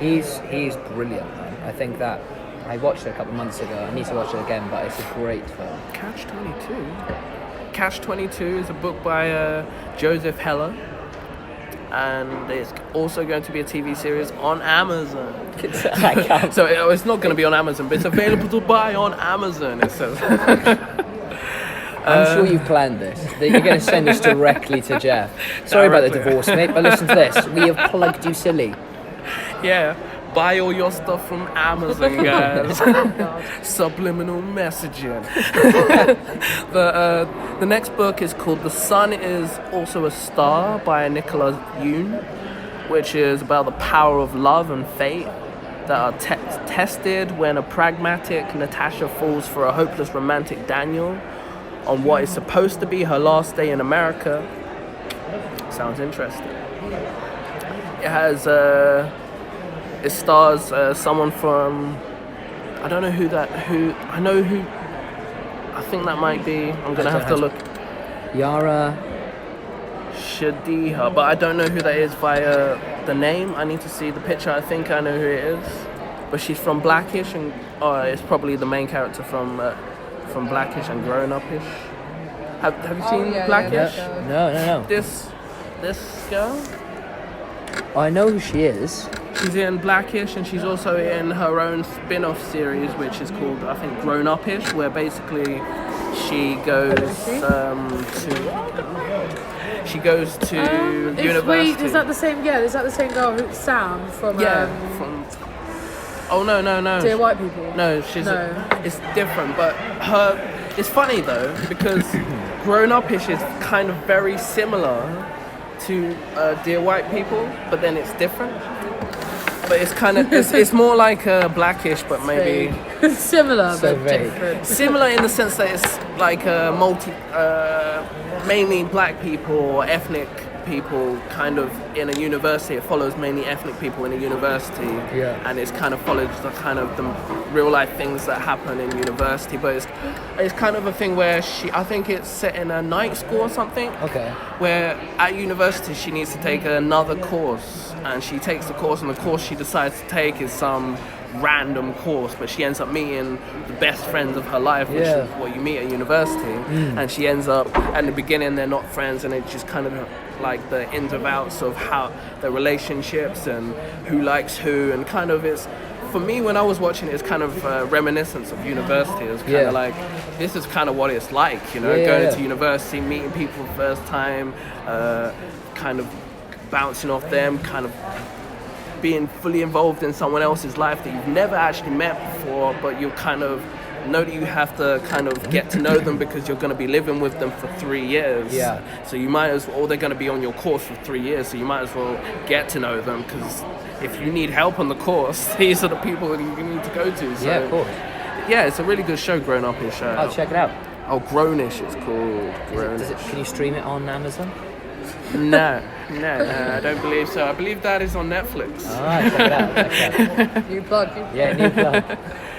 Another book which is turning into a movie is called The Kitchen. It's by Ollie Masters, Ming Doyle, and Jodie Belair. Oh, what a last name. Amazing man.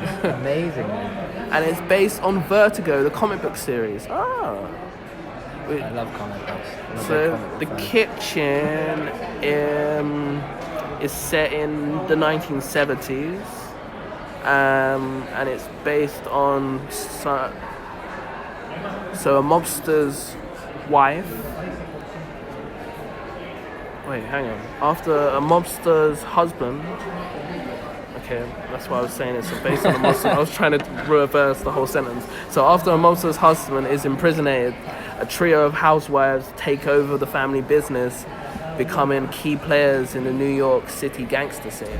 So that sounds fucking interesting. Feminist. I know, right? It's called Mad. And it's called The Kitchen. So that's going to be a movie coming out in September. I'll check that out. Do you know when Votes for Women first became a thing, right? You know, what's her name? Emily Pankhurst. Yeah. So like she basically used the Second World War to show that as well, because obviously until then, like they'd been applying for women to get the vote from the 1850s all the way up until the First World War broke out. And she basically gave this ultimatum. She's like, well, I can rally the women that we will do these jobs that the men used to fill in, but we're going to get the vote afterwards. Yeah, like she's basically like, we're going to, and you understand that if we don't, like we will fuck shit up. Yeah. There's a great play actually about that called by Jessica Swale, and it's called Blue Stockings. Okay. And it's all about, I believe, I did it a couple of years ago, but I can't really remember all of it. But it's about the first women, I believe it's Cambridge or Oxford, it's one of those schools. And how they were sort of treated, and they were made to wear blue stockings if they were like there in class or whatever, so people could identify them. Of what as being women. Yeah, do you know what I mean? Just in case. Just in case the bonnet didn't give it away. Do you know what I mean? It was mad. It's a great play though. I did it a couple of years ago, and we actually had a letter from the writer Jessica Swale to say like good luck to the production. So that was really sweet. Yeah, she's wonderful. I'm only going to do like a few more that I'm just going to skip. Well, what are the highlights? The highlights, I'll just say the names, yeah? So there's Where Did You Go Bernadette by Maria Semple. So wait, these are all books that are becoming This movies. is a book that's becoming a movie, yeah? How many books are there? There's 14 on the list. 14. but I think we've gone through a few. Do you know, yeah, in a way, I'm not sure whether I'm for or against this, because like, obviously it's good that literature is becoming more publicised, but at the same time I kind of feel like maybe the movie industry is running out of stuff. They're like, just do books. Just get the books out. No, but like the movie's never going to quite live up to the expectations. But it's a funny thing you're saying that, because a lot of new movies that are coming out nowadays, they're not new movies, they're just remakes. Yeah. What's the one with Lady Gaga and The Star Is Born. A Star Is Born. Yeah. That's like the fourth revamp of that film. Is it? Yeah. Like I know there's a new Mary Poppins. Like there's a new Sherlock Holmes. Yeah. There's a new Sherlock Holmes with Owen. Who is it? Will Ferrell's in it. Oh yeah, I think that's like a parody. This is what I mean though. I feel like everything is becoming a parody of itself. Yeah. It's like even shit like that Tesco's advert, you know, the one they have on the side of all their delivery vans, it's like freshly clicked. Yeah. Like ha ha ha. Like when online shopping first became a thing, everyone was kind of against that. They're like, well, we don't know how long it's been sitting there, we don't know if it's fresh, blah blah. Yeah. And we've come so far through that we're on the other side, that they can actually Laughing. make a marketing campaign and go, oh, it's clicked, not picked. And like we don't even care anymore. We're not even like, well, how fresh is it? We're just like, oh, it's coming to my door, you know? Yeah. Like everything is a parody of what it once true. was. I It's completely very bizarre. agree. We have no original. It feels like they're trying. There's no original ideas for them to make anything new into movies or TV So just like, shows. let's just put Will Ferrell in everything. Put Kevin Hart in there too, you know. Kevin Hart and who else? Dwayne the Rock Like, Johnson. We've got a we don't banger know what there. to do. Bring in The the Rock. Yeah. Dwayne, get in here. We need. But there's only like 7 plot lines. Do you know Yeah. this? There's a book. I can't remember the name of it. I have to research better before I come on this show. But there's only like 7 stories essentially in the world, Yeah. and every Like story. Boy Meets Girl, that kind of. Essentially, and there's like rags to riches, which is a theme. There's well, that's one theme I grabbed at the top of my head, but you can Google it, and basically there's these plot lines, and every story there ever is follows one of these plot lines, or like combines 2 of them. Do you know what I mean? Yeah. Nothing is new under the sun. That's crazy. That is interesting. But It's like the word. I've got this book called The Etymologicon, which is about where words come from and what their roots That are. sounds fascinating. Yeah, you can borrow it if you want. Yeah, It's fucking please. great. I love How it. big is it? I mean, that is And like, massive. no, not massive. Because basically, the guy who wrote it just loved words, and like the preface is one of my favourite bits of the book, where he's just talking about like this guy once asked me why a biscuit was called a biscuit, and he explains why. And then like the guy just like he just goes in, and the guy's like, I don't actually care. He's like, it was too late. I was down the rabbit hole. Like the man ends up escaping through a window with my family sit me down, and where social work gives off, the publishing industry tends to pick up. So he's written a book instead of getting a care worker. But where was I going with this? Etymology. What word was I going to give? What were we talking about before? Shit. No, I said there's nothing new under the sun, and then you said, oh, I've got. Oh, yeah, that was it. So, the word for romance, right? Like romance literature and Yeah. romance in general, like candlelit dinners on a blanket under the moon, that kind of Yeah. romance. That actually came because when the Greeks, when the Roman Empire was, was expanding, they were bringing in lots of new countries, and not everyone actually learned the official language that would be spoken by the Romans, that would be written down in books. So they kind of spoke this kind of like street Roman, which is, it still happens now. Like they're in some of their countries where not everyone can read and write, and not everyone speaks the proper language. Yeah. So how English developed in a way. And so people started, so that was Romanic, was this sort of like kind of sub-cult language from actual Roman. And these people started writing books that largely featured those themes about knights and dragons and candlelit dinners and stuff like this. And that is where our idea of romance comes from. So the romance actually comes from the word Romanic, which was a language, and there was books that were written in those languages that later got picked up, and that got understood as romance. So even the idea of romance, that this thing that where, oh, I love you, dearest, and we should propose, and we should have a candlelit dinner on a picnic, and all those kind of cliche ideas of romance. They actually just come from books, but like beyond our recognition of when literature started. Yeah. That's amazing, and that's in this book. Yeah, that's in that book. You get it on Amazon. Probably. Jeff will give it to you free at this rate. But like, there's another one in it which is there's this old German language has a word that meant burnt, right? Right. And so people took that in different ways. Some people took that to mean burnt as in burnt out coals, like Yeah. black, that's the colour. And other people took it to mean burning, like burning hot white embers. Oh, yeah. And you can see that in English, we took the word black. Yeah. In Spanish and French, it's blanco. But that Yeah. black and blanco have the same etymological roots. It was just different interpretations of the word burnt from that German language. Oh, wow. Like, how jokes is that? Pretty cool. Like, we managed to get two opposite things from the same word. Like, Yeah. kind of shows you how complex humanity's thought process can be. It just takes one sort of push in one direction and it leads you off down a whole other rabbit hole. Yeah. Much like your segues. Yeah. And next segue is I'm gonna give you a little interview, Brandon. Oh, yeah, You're a sweet. creative person, and more people should hear more about you. Sweet. So when we were talking before, you were saying that you were doing working on a one-man show that's kind right, of to do with mental health. You were saying? Yeah, so in Guildhall in your third and final year, you get to the option of either a research portfolio or you can do a solo show, which you write, direct, and star in yourself. And I came to it with about 9 ideas, like anyone does. I was like, fuck. I wrote like loads of sort of spoken word. I wrote loads of slam poems, which I've never done before. But I just decided, yeah, this is the time. This is me now. And I had these so many ideas, and I whittled them down. And I worked with one of my lecturers, Elliot, who is an absolute genius of a man, and he said, well, just sort of pick the 3 that really speak to you and then write 7 minutes on this one, don't even look at it when you're done, 7 minutes on this, 7 minutes, and take bits from each one. Yeah. And the ideas I sort of boiled down to, I knew there was going to be 3 pillars I wanted to feature in the piece, and one was mental health and male suicide, because that is the biggest killer of men under 45, and that needs to be spoken about. That's something very important and quite close to my heart, so that was pillar 1. Pillar 2 was about male suicide. I'm really struggling now. Male suicide. Male suicide. He killed himself because of the woman. Oh, the 27 Club, because I think that's an amazing phenomenon, and I think. What is the 27? So the 27 Club is this sort of cultural phenomenon that like lots of artists, musicians, poets, like people in that sort Amy of. Winehouse was one of them. Brian Jones, Jim Janis Morrison, Joplin. Janis Joplin, Okay. Basquiat, like all these yeah, people yeah. have died in their prime. Kurt Cobain, Jimi Hendrix. Even and like Mac Miller recently. yeah, well, was he 27 or was he 28? That's something to Google, I think. How old was Mac Miller when he died? Technology. So yeah, the first one was male suicide. The second one was the 27 Club. And I came up with this idea of this artist who was so fixated on joining the 27 Club and having this immortal fame that he left all of his art, music and poetry fall by the wayside. So the irony is, even if he died at 27, he wouldn't be in the 27 Club because he would have fuck all to be remembered for.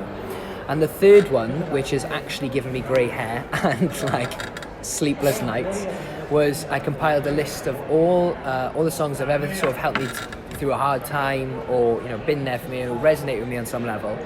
So there's like 26. Oh, Mac he was Miller, close. he just hit the missed post. it. Oh. Compiled this list of all these songs and bands that have helped me through dark times. So there must have been about 500 songs easily. Yeah. And I took lyrics from each of the songs and I compiled it into a coherent monologue. Oh, wow. So, I mean, like, I'd cut up lyrics and they were all over my bedroom floor, and I was just rearranging them in this decoupage fashion. And my housemates would come in and be like, you look unwell. And I'm like, I haven't slept for 3 days, I'm talking about 19 Red Bull, and the words are speaking to me, I'm hearing voices. But yeah, so then I spoke to Elliot and he said, well, why don't you merge more into one? Make my life easier. So I had this character who was an artist and a musician and a poet, who was killing himself to join the 27 Club. He was leaving behind his girlfriend, which like everything is about love, and like everything boils down to just saying 3 words to each other, and that we all know what those 3 words are. And he spoke primarily in poetry and lyrics. Oh. Yeah, I mean, like my brain melted. Do you know what I mean? So that's what I was we were gonna meet up last time, but that's what I was doing, and it ran for like 3 days, 4 days. Okay. In the start of December. Okay. Yeah. It went really well. It went well. That's good. So, when you went to Mind Over Matter, because I met you at Mind Over Matter. That's right. Yeah. Was Big it up your? Fisky. How did you hear about Mind Over Matter? So, I was in college and I was having a particularly bad time. Like me and my ex-girlfriend had just broken up, and I was sort of just going through the motions in college and sort of life, and things were getting to me, and not simply because of that, but lots of different things. And one of my favorite artists is Disraeli. Okay. And he was there that night, and I saw on his Instagram that like he posted like, come down for open mic and I'll be there. I was like, fucking right, that is what I need right now. So I need to be in a room with other miserable people saying words, and so I went down, and I was on my own. Just to see the chance to Disraeli and to speak and do some poetry in sort of public, because I don't really do it. I've only started writing poetry quite recently. Maybe the summer before I went to college is when I actually sat down and recorded myself doing a poem. So what was it that made you want to start writing poetry, or? Well, I've always been interested in. I'm a massive rap fan. Okay. Huge. I mean, when I was in year 6, I shaved my head and dyed it peroxide blonde. I was the real Slim Shady. Do you know what I mean? There's still some horrendous photos around my mum's house of like this kid with peroxide. And the thing is, they fucked it up, and there was like 10-pence piece sort of like brown in it. Do you know what I mean? I look kind of like albino at some point. Like it was just, I just messed my hair up. But that was because of rap, and I loved the use of language, and I found it so creative and so passionate. And I'm a big sort of rock fan as well and stuff like that, and that's where a lot of passion and drive comes from. And you look at through the ages, there's some beautiful music. But I found in rap to sort of navigate the words and the beats so eloquently. That's what got me into it. And I think I was off work. I was a support worker at the time. And I just suffered this massive panic attack, the first one I've ever had, to the point of I think I'd worked like 60 hours that week, or maybe like 65, and I got home and I'd been in work for like 3 consecutive days, and nights you do sleeping shifts. And I laid down in my bed and I was just like sort of drifting off and trying to like unwind, and then boom, like it felt like someone punched me in the heart, and I like couldn't breathe. I honestly, like, I'm not a religious guy at all, but I made my peace with God. I was like, right, if you're up there, do you know what I mean, help me out. I'm sorry for every bad shitty thing I've done, just love me, take me in your arms. And I kind of did that, man, and it was so scary because I actually thought I was going to die. And then like I must have got to the point where I just passed out, and I woke up the next morning and like my chest was in pain, and I thought like, Christ, I've had like a stroke or something, do you know what I mean? So I rang my parents, and went to hospital and did all these tests, and they just said, no, this is what it was. It sounds like a pretty bad one. And at that point, like, I'd never experienced that on that level. And to be honest with you, when I heard the word anxiety, the only people around me who said I have anxiety or anxiety issues or disorders or whatever were the people that I didn't really believe almost. And that sounds awful, but I mean, like, they would almost use it as a defense. It was like, do you know what I mean? To get out things they don't want to do. And now a person who's got some sort of like anxiety disorder, I almost resent them a little bit for doing that. Do you know what I mean? Because they're absolutely using that as a tool rather than going like, this is something I've got genuinely. So I didn't believe it. When the doctor said you've got anxiety, I was like, no way. I'm telling you, I've had some sort of cardiac arrest. But yeah, so I was off work for 2 weeks, and I was just in my house.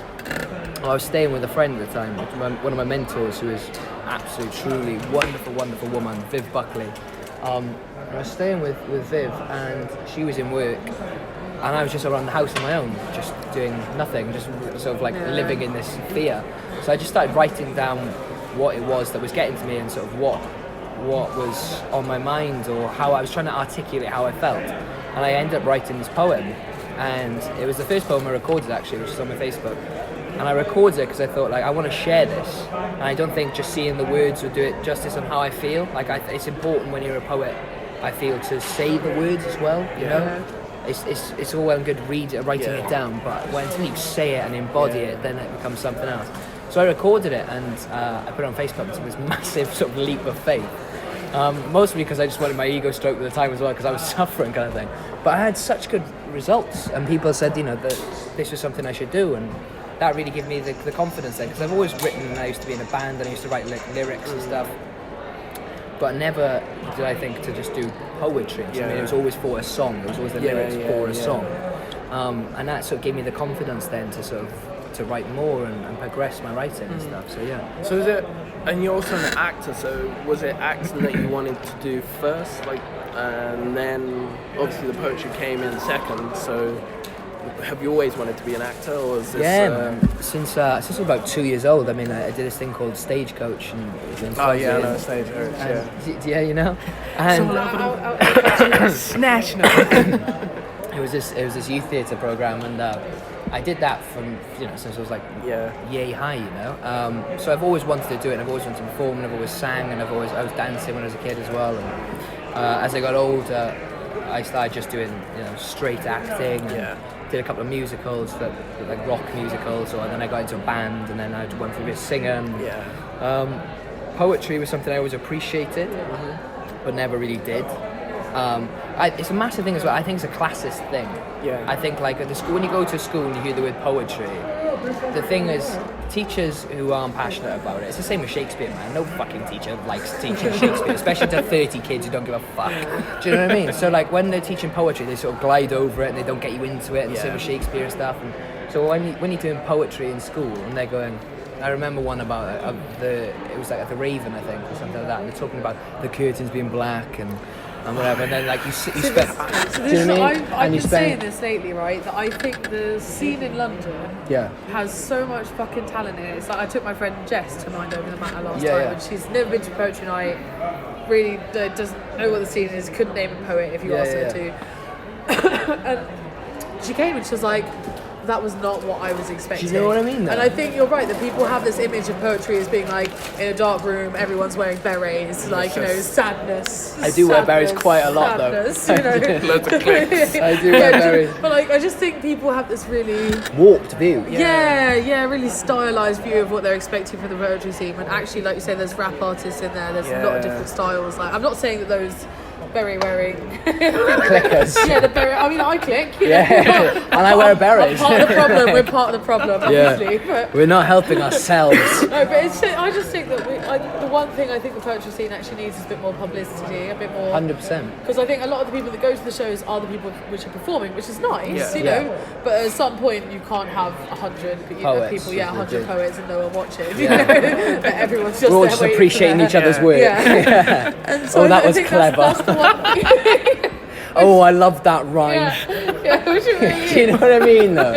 That's what I mean. So when I put that first poem up, and like, it was people commenting on it or like sharing it and stuff. They were going that in my mind, in my eyes view, would never have said that about a poem in school. Do you know what I mean? They would have gone like, but they would have gone, this speaks to me, or this makes sense to me, and that's a fucking humbling experience, and like you feel amazed that you can articulate other people's feelings as well. But it's true, like, I mean, and in school they're like, oh, what does this mean? It obviously means that the velvet curtains represent the inner demons of the... Fucking hell, like, no 14-year-old boy or girl is sitting there going like, oh yeah, I really get it. Do you know what I mean? I think they need to make it more accessible. Like, and that's why I say it's a classic thing as well. So I mean, like, street rap and like spoken word and slam poetry and stuff, that's got deep-rooted from the streets. There's people talking about like issues that are real. And I think when you go to different schools, I mean, like Eton and Oxford, that poetry to them is like it's second nature, because they're taught to speak lovely from this side, and they're so well spoken, and they say this, they rattle off some Byron, and it's beautiful. But like the people writing the poems, like Byron's a naughty bastard. Do you know what I mean? Like, he was a wonky bastard. So like I think a lot of really great art, like poetry, whatever. I think a lot of great art comes from people that are a little bit fucked up. It's true. It's true. Like Oscar Wilde, stuff like that. Like, there are some really miserable people that did some very beautiful Ted Hughes, things. like Sylvia Plath. Do you know what I mean? But that's what in my solo show I said. There was a line I wrote, and it was like, how can you be a tortured artist without the torture? Yeah. And it's so true. I mean, like, we start to appreciate I like that. damage. Right, copyright Brandon Ashford. So anyone listening to this podcast, if that fucking crops up, I will know, and me and Jeff will sue. It's true though. It's true. Like, we start to romance and romance. Oh fuck! I can't even just get the words out. Romanticize the broken among us, like Jim Morrison and Kurt Cobain and Jimmy, and this links into the 27 Club, and we go like, oh, they made such wonderful art, but they were fucked up and on heroin and they died at 27, boo-hoo, but we still love their music. And like, do you know what I mean? And we do tend to sort of veer towards those people, because I think they almost reflect parts of us that not necessarily that people. Do you know what I mean? or like we were saying earlier about speaking truth. You're Yes. not just putting something together that you feel like people want to hear, or you feel like you might put something together that you're like, nobody's going to want to fucking hear this because it's that raw or that angry, and that actually something like that does tend to people listen hit to a nerve, it because they yeah. can't, in a way. Somebody told me once that I articulated how they felt, but they just couldn't describe what that was until they listened to something I'd said. And that, for me, do you know what I mean? And that moment, they actually picked up the line as well. And I was like, that's mad. I've been living in your head for 3 years. Do you know what I mean, though? And like, it's true, though. It's true, and I think it is about vulnerability. And I do honestly think it's because, as a poet or a musician or as an artist, you get to reflect the parts of that person that they may not necessarily have looked at yet, or might not have been able to comprehend about themselves yet. But looking through that piece, that guise of your art, they can, and they it's illuminated part of them, and also by you saying it, it means that maybe they don't have to. But they've lived vicariously through it. Do you know what I mean? True. And he's put like a label on something that needed to be I suppose it is addressed. quite a brave thing, essentially, to be an artist, to stand up there and put something that you've written out. Completely. Like, a lot of people don't necessarily have that drive to go out there and put it out there. So I was saying, like I've said, I only started writing since September, and I remember coming back from a show. Do you know this poet called Rudy Francisco? He's an American poet. I've heard of him, yeah. So I went to a show of his. I've followed his work since 2012, 2013. Yeah. Right? So here we are, 7 years later, finally doing a show in London. Yeah. Didn't get anyone to go with me. I was like, anyone want to come see a poet? No. No. So I went by myself, and like, it turned out Corey liked him. I should have invited you, really. Should have invited. But so I came back and I had this book that he had signed, right? I was like so happy he'd signed it. Yeah. And I had some pages, like, I mean, when I get a book, I tend to ruin it, I write in it and turn the pages over. I'm like, this belongs to me now. Yeah, I'm going to decimate it. Until I paid them £9 for it. Someone can like read, like, I like the idea that someone can pick it up after you die or whatever and still get a sense of like the shit that you liked. And I remember showing some of the poems I liked from that book to Corey and being like, I feel really fucking vulnerable. Like, it wasn't even shit I had written. It was. But even just saying like, I like what this says was enough for me to be like, do you know, like a bit like sort of with burying your soul a bit, of course. Yeah, so like for me to have gone from that, where I can't even like show someone a poem that someone else has written that I maybe slightly relate to actually writing my own shit and performing it in under a year is quite, like, for me that's quite a big step to go through. Fair play. And that's what he's like. If you had said to me 6 months ago, like, I'll go stand up on stage and like you know, write something from your heart and perform it to 30 people, I'd be like, fuck no. See you later. Yeah, like someone else can do this, please. And I'll underline it in a book. Yeah. While I cry. I use a highlighter and like write like an ode to so and so. So, Brandon, where do you want to take your acting? Oh wow, that's a hell of a question. Well, I mean, I kind of want to be a bit of a phenomenon in, I don't mean that in some sort of like egocentric, narcissistic, mentalist way. I just mean I want to do lots of things. I want to act, I want to make music, I want to be a poet, I want to start painting, I want to do lots of things. So that's when I... Okay, so let's find the question, screen or stage? Okay, again, it's so hard. It's so hard because you need different things for each one. So on stage, it's live, and you were living through that moment. By moment, and it's a beautiful thing. It's madness. Every show could be different. Because of course, and also you're feeding into the audience. Pay to go there. They pay money to go and again live vicariously through you to experience that stuff and. That's beautiful because you're connected to 1,000 people a night in that way. Film, I mean, it's very stop-start, like do it again. It requires something different. But I think some of the best films are timeless. You know, you can put it on now or in 100 years' time when it's embedded in your brain and you can download it via Wi-Fi and watch on the back of your eyelids. That's where we'll be. But I mean, it won't have aged. It's timeless in that respect, you know. And it's the golden age of cinema, you know. So I think they both have their merits, and I predominantly want to do both. Fair. Is that an answer? Yeah, there is an answer. Sorry, man. It's such a fucking big question. It's a broad question, Where did you you grew up in Swansea. That's right. Yeah, Birch Grove. Oh, you know where my school is now. Now we do. We did it before you said that. Yeah, I know. It's my school. Sorry, guys. It is a really good school. Like, there's some teachers there. My old form tutor, Mrs. Taylor, she can have a shout out. Mr. Jones, my music teacher, he was brilliant. Mr. Evans, What? They are brilliant, and they are great human beings that sort of pushed me in the right I direction. mean, teachers generally have to. Be Fucking really, hell, don't I would they? never do that. Do you know what I mean? I mean, fair play to them as well, because they made it interesting and they cared as well. Whereas some people just fall into teaching, they actually gave a fuck. So I mean, like, absolute massive respect. I've never asked someone this question before. Why did you choose London out of all the cities to go to for performing arts? Because like Liverpool have a big performing arts scene, Lipa Manchester and do stuff, as yeah. well. So Well, I know everything is happening in London, but still. that's it. Well, I auditioned for I auditioned for a few schools, and I got into Royal Welsh, Yeah. which is in Cardiff, and I got into Guildhall. And I chose Guildhall because I think Royal Welsh is a brilliant school. Don't get me wrong. I think it's one of their best out there. But I chose to come to Guildhall because, again, like the ethos of it all, as I said when I was auditioning, it really sort of clicked to me. I tell you what it's like in a really wanky way. It's like, you know, the Sorting Hat in Harry Potter. Do you know what I mean? Like, when you walk through the door, you're going like, these are mad people. Like, do you know what I mean? And I did. I loved it. Do you know what I mean? And like, London is the central hub of like theatre and film and poetry and music, and I honestly believe everyone should live in London for a period of time, even if you have no intention of ever coming back here or staying here for the rest of your life.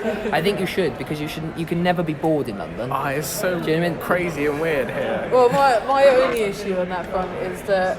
So obviously you don't want to sit in your house and do nothing, because then you're paying London prices for your house. Exactly. When you could sit in your house and do nothing anywhere in the country for half the price. But then it's kind of a double-edged sword, because if you go out, you're then paying London prices to do stuff and paying London prices for the house. Yeah. So although I love it, you know, like getting into this whole poetry scene, I wouldn't change it for the world, but I'm a lot poorer than I used to be. Of course, yeah, do you know what I mean? We all are. Hopefully one of those poems one day will take off. Yeah, that's what Go I'm viral, hoping. and then we can. Jeff can like That's what I said sell to our myself. works in Amazon. Books, do you want to write a book or? I do, you know. So I've got like an anthology of poems I've written so far, and like lyrics and stuff. I'll tell you an amazing book I read. Another good friend of mine, Danielle, she bought me this book from a charity shop, and it was Jim Morrison. It was like the lost poems, and he used to write screenplays and stuff like that, and it was all of his sort of works, because as well as being a front man for the Doors, he was like mentally beautiful writer, and I want to kind of create something like that, you know, because I always start writing a song and then just stop, or like, you know, I can't think of anything that fits, or I start writing a poem and I get like 8 lines deep and I'm like, that is brilliant, but I don't know where I'm going. Do you know what I mean? Or like scenes, I'll write scenes, I'm like, that's great. What, am I going to write a franchise now or what? Do you know what I mean? I'm a bit like, but so I think I just want to collect work and see where it sort of takes me in that respect. Yeah, but cool. I've got.